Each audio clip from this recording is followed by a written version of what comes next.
It started on a rainy Thursday, grey skies hanging low over the cul-de-sac. Evelyn lit candles for ambiance. She always did. The house felt just right. Soft scents of cinnamon and wine floating between shelves crammed with novels. 7 women arrived, laughing too loudly, their shoes leaving damp marks on the tiled floor. They gathered near the fireplace, careful sips of Merlot punctuating chatter about this month's thriller. Evelyn watched them from the kitchen, her face calm, her hands steady as she sliced cheese, arranged crackers. She listened to their laughter bubble and bristle, that familiar undercurrent beneath their words. Judgment, dismissal, envy. She'd felt it for years, the way they turned away from her ideas, joked about her quirks. The meeting went as it always did. A few book comments, gossip, complaints.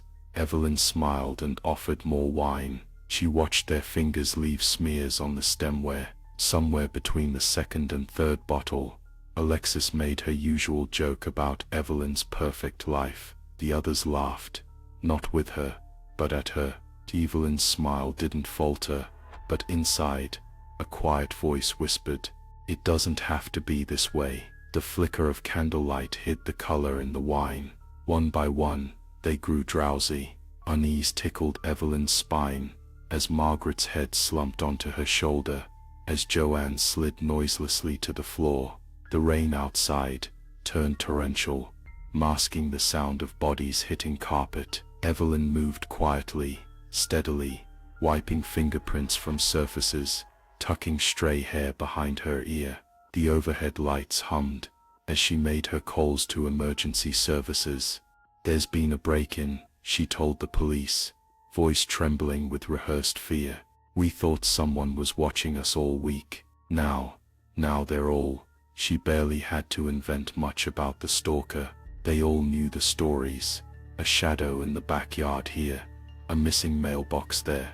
She'd planted enough seeds. When the officers arrived, she wept, shaking, clutching her perfect family's photograph. The town mourned, gathering in tight knots, whispering about evil that hid right in their streets. No one doubted Evelyn. She became a survivor, a pillar of grace. She tried to tell herself her hands were clean, that she was finally seen, finally respected.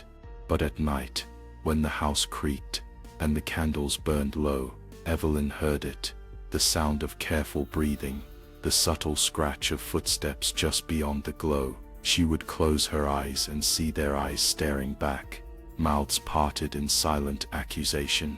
Her own story haunted her, growing larger each time she repeated it. And some nights, above the wind, she swore she heard new laughter rising from the dark, sharp and cold, waiting for her to join them.